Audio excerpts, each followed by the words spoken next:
आप सभी का मेरे चैनल किरण एजुकेशन में स्वागत है। आज मैं धातु अधातु के इस भाग में धातुओं के संक्षारण के बारे में बताने जा रही हूँ। इसके पहले का जो भाग कोई नहीं देख पाए होंगे तो उसके लिए इसके डिस्क्रिप्शन बॉक्स में इसका लिंक मिल जाएगा और उसके बारे में जान सकते हैं। तो चलिए अब चलते हैं धातुओं के संक्षारण के बारे में जानने के लिए।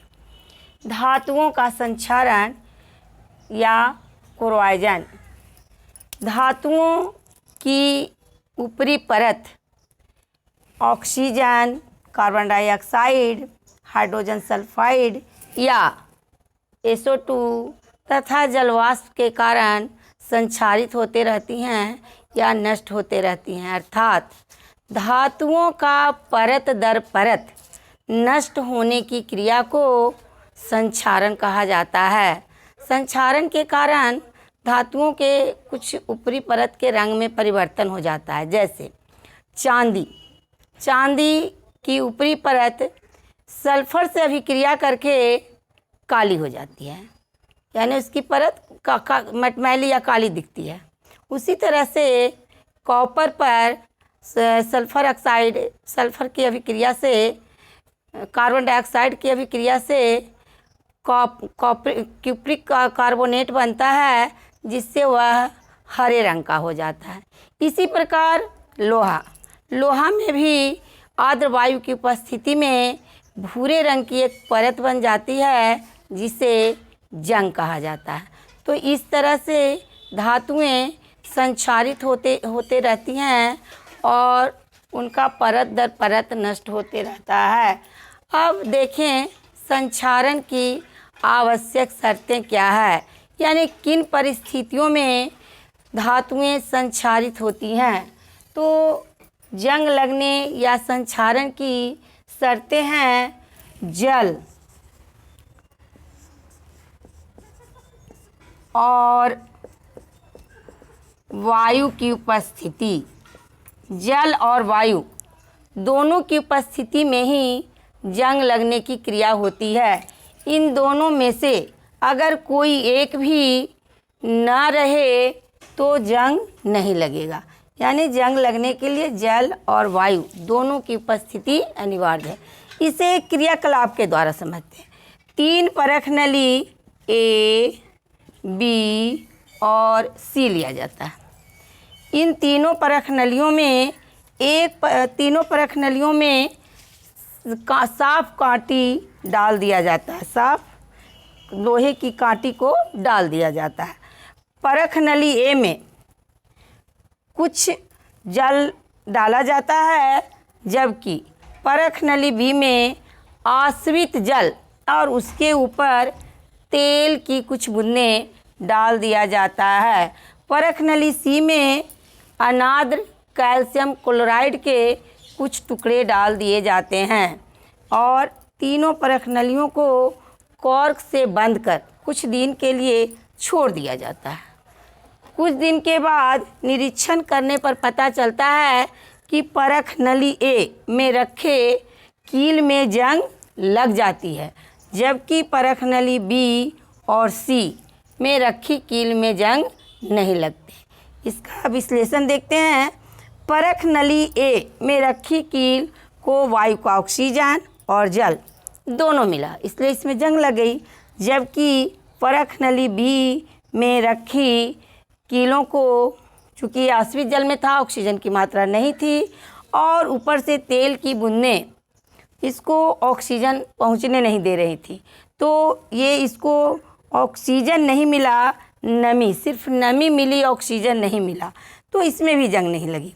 जबकि परख नली C में के नमी वायु तो था, लेकिन कैल्शियम क्लोराइड परख नली में उपस्थित नमी को सोख लेता है, जिसके कारण परख नली C में रखी कीलों को भी जंग नहीं लगता है। इससे सिद्ध होता है कि जंग लगने के लिए जल और वायु दोनों की आवश्यकता होती है, किसी एक के अनुपस्थिति में जंग नहीं लगता। तो संक्षारण से सुरक्षा धातुओं को जंग लगने से हम कैसे रोक सकते हैं? संक्षारण से सुरक्षा इसका कैसे किया जा सकता है? धातुओं को कुछ पॉइंट्स हैं जिसको इस तरह से हम लिख दिए हैं ताकि ये नोट्स बनाने में भी मदद हो और चीज़ों को समझने में भी आसानी हो। तो संक्षारण से सुरक्षा के लिए सबसे पहला पॉइंट है पेंट करके, यानी धातुओं पर पेंट की एक परत चढ़ा देने से धातुएं संक्षारित नहीं होती हैं, क्योंकि धातुओं का संपर्क वायु से नहीं हो पाता है, इससे उनका संक्षारण रुक जाता है। उसी तरह से तेल या ग्रीज लगाकर धातुओं की सतह पर तेल या ग्रीज की एक परत लगा देने से धातुओं का संपर्क ऑक्सीजन या वायु से टूट जाता है, जिससे धातुएं संक्षारित नहीं होती हैं। तो अगला है यशद लेपन। यशद लेपन यानी जस्तीकरण। धातुओं को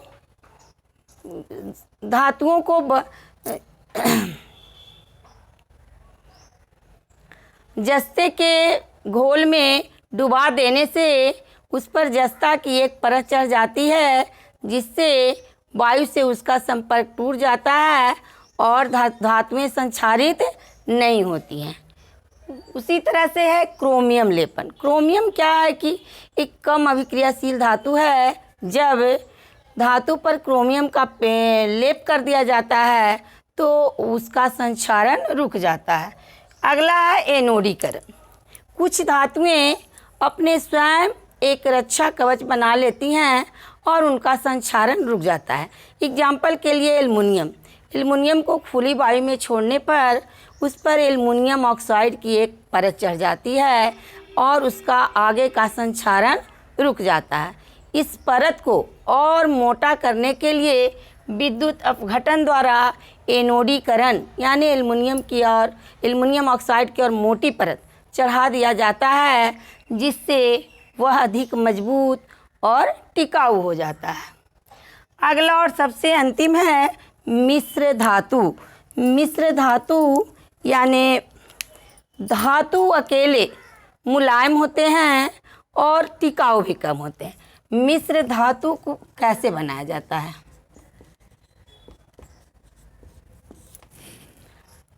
दो या दो से अधिक धातुएं या एक धातु और एक अधातु के समांगी मिश्रण को मिश्र धातु कहा जाता है। यानी मिश्र धातु के गुण धातुओं के गुण से ज़्यादा अच्छे होते हैं। तो मिश्र धातु के क्या गुण हैं?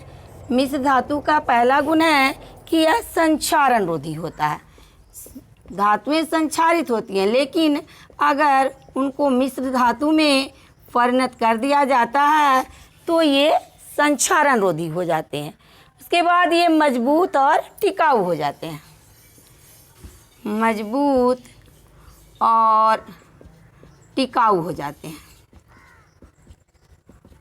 तीसरा पॉइंट, इनकी चालकता कम हो जाती है और इनके गलनांक भी कम हो जाते हैं। इस तरह मिश्र धातु बनाने से उनकी उपयोगिता बढ़ जाती है और वो संक्षारित भी नहीं होते हैं। अब मिश्र धातु का कुछ एग्जाम्पल देखें। स्टेनलेस स्टील,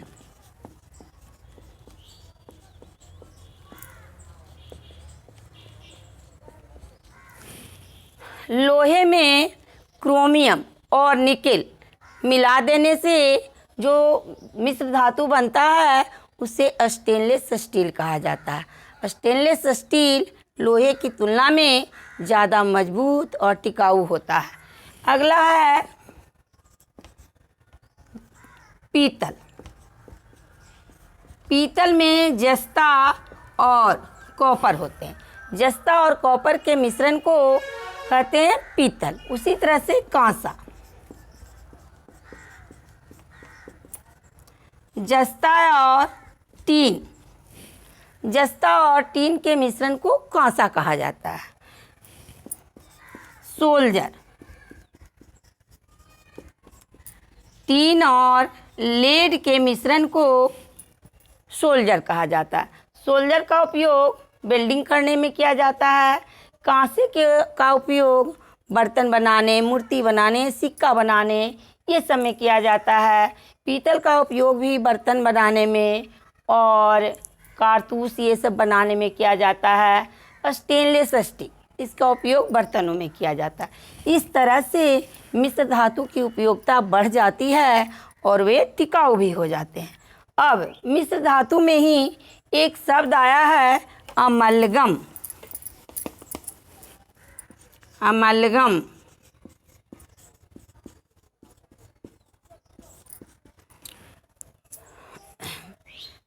पारे के साथ किसी अन्य धातु के मिश्रण को, समांगी मिश्रण को कहा जाता है अमलगम। कहने का मतलब पारा प्लस कोई अन्य धातु, ये दोनों के समांगी मिश्रण को हम अमलगम कहते हैं। कैरेट, अगला शब्द है कैरेट। सोने की शुद्धता की माप कैरेट से की जाती है। शुद्ध सोना 24 कैरेट का होता है। शुद्ध सोना कितने कैरेट का होता है? 24 कैरेट का। 22 कैरेट सोने का मतलब होता है 24 भाग सोने में, 24 भाग में 22 भाग सोना और 2 भाग उसमें तांबा या चांदी मिलाया रहता है। इस तरह से भारत में आभूषण बनाने के लिए 22 कैरेट सोने का उपयोग किया जाता है। ये एक और विशेषता है हमारे प्राचीन भारत यानी ईसा पूर्व 400 वर्ष पहले भी हमारे यहाँ इतने इसका धातुओं का बहुत अच्छे से उपयोग किया गया था। दिल्ली में कुतुब मीनार के पास जो लौह स्तंभ बना है वह 8 मीटर ऊंचा और 600 टन वजनी है। इतने वजनी लौह स्तंभ, लेकिन उस पर अब तक जंग नहीं लगा है। इससे वैज्ञानिक हैरान है कि इतने पहले भी हमारे यहाँ कितने अच्छे धातु कर्म का ज्ञान था कि उस पर जंग नहीं लगा। शायद उस पर लौह ऑक्साइड या क्रोमियम ऑक्साइड की परत, मैग्नेटिक ऑक्साइड की परत के कारण ही जंग नहीं लग रहा। इस तरह हमारा ये धातुओं का संचारण, धातु का ये अंतिम भाग है। और अब इसके बाद अगले वीडियो में